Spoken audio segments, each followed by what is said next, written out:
you're ready. Governments don't control things. A government can't control the economy without controlling people. It's Crane Durham's Nothing But Truth. Here comes truth. Well, good evening, good afternoon, wherever you are. We're glad you're here, right here on the AFR Talk Network. My name's Crane Durham. Crane Durham's Nothing But Truth, and we're packed. Thank you, Captain Obvious. You say that every time. I bet you're loaded for bear, too. We are. Jerry Bowyer is going to be with us in a few moments, and we will be talking to him about socialism and capitalism, God. Big conversation. You'll want to hear about it. Bottom of the hour, update Egypt from Pastor Aaron Free.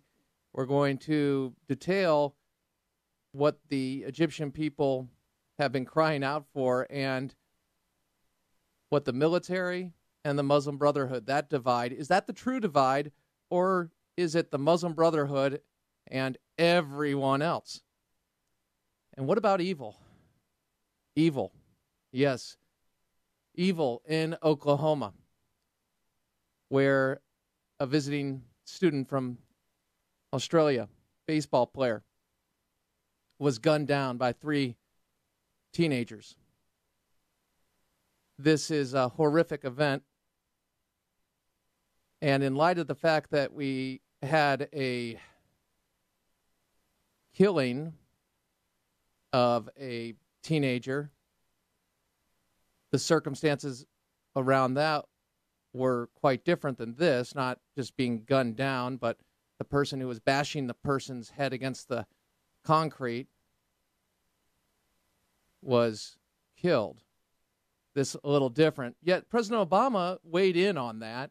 So Ed Henry, speaking of Trayvon Martin and the George Zimmerman case, Ed Henry, Fox News' Ed Henry, asked White House Press Secretary Deputy Josh Earnest about the killing of Christopher Lane. Roll it. Well, just that this sounds like a pretty tragic case. I wouldn't want to get ahead of the legal process here. The president, I think, himself has spoken pretty eloquently about violence in our communities. Why hasn't he spoken out on this, in this case? You said there was a judicial proceeding. There was one in the Trayvon Martin case. He spoke out extensively on that one. I think that he answered He was in the Rose Garden? Yeah, he got asked a question about it. And he didn't have to answer, but he did. And then he came out here himself. At the conclusion of the legal process, Sure. and shared some thoughts. For several minutes. Sure. That are, I think, where he expressed his concerns about the impact of violence in communities all across the country. Yes. And we will now hear from the race hustling community, civil rights activists who weighed in on Trayvon. All right. Oh, that's right. You can't hear anything, can you? Jesse Jackson, I think, expressed the fact that it was a tragedy, or words to that effect, and that we are praying for the family of Christopher Lane and all families involved. Okay. Charles Krauthammer, doctor, said the president needs to weigh in on this, explained why. Roll it. Look, I think that's one reason we should look at this, because when you do have an innocent, lovely young man who's a student here, who's a ball player here, and he's destroyed, his life is literally destroyed for no reason at all, and it does affect another country. I think that's something that ought to be addressed. The world looks at that and says, is it safe to come to America? But I think the worst part about this, the most disturbing part, is the sort of the murder from anomie, the murder from boredom. This is absolute evil when you kill for no reason. Killing for reasons goes all the way back to the Bible. You know, it's as old as humanity, and it's obviously evil that we deal with at some level, and we try to find extenuating circumstances.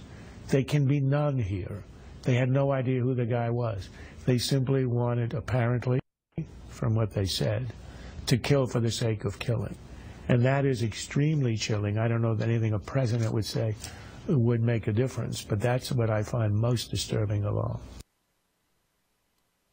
It is amazing to me, the more information that comes out about this involving the suspects and their statements and lack of contrition, at least from 2. Was this a hate crime, evidence to the fact that it was motivated by race and racial animus can be found, certainly, on a Twitter account of one of the alleged killers.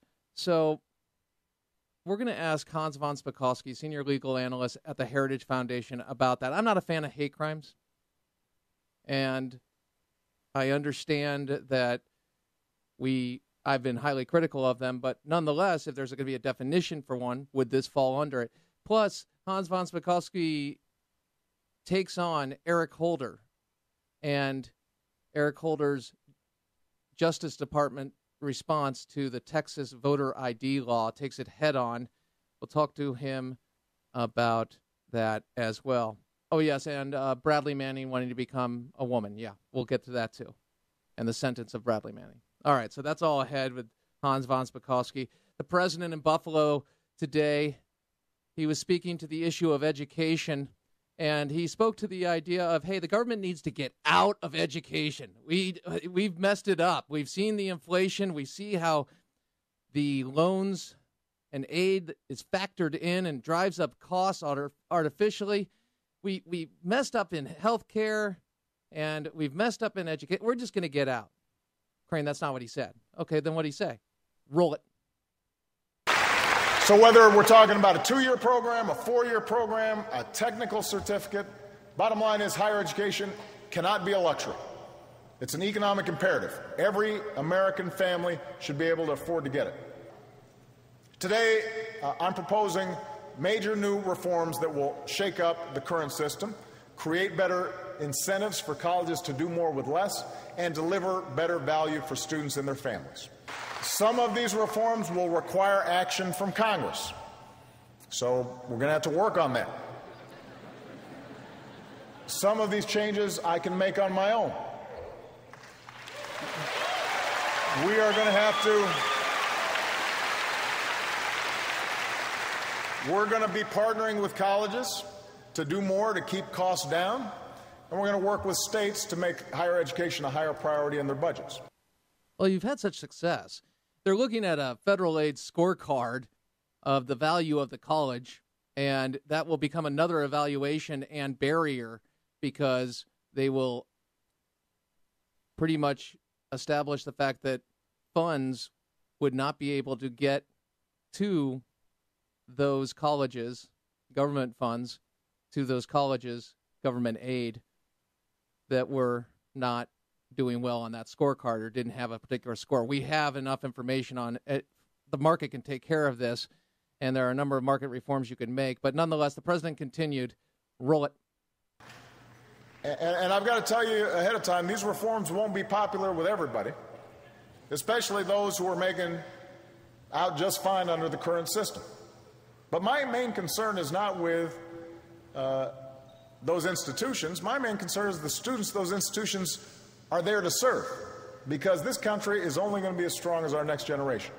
And I've got confidence.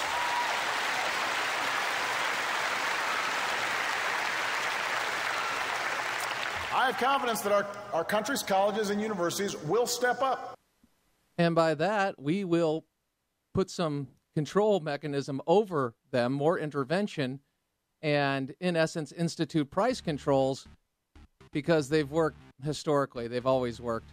You never really care about the institutions, though. You care about the people, but you destroy the institutions. A true community organizer at work. Someone who made that point years ago when President Obama was first elected, recognizing the community organizer aspects of President Obama's leadership, even in his first year, versus the community organizer idea of leadership. That man was Jerry Boyer, and he joins us next right here. Crane Durham's Nothing But Truth, proudly on, say it with me now, Deep AFR Talk.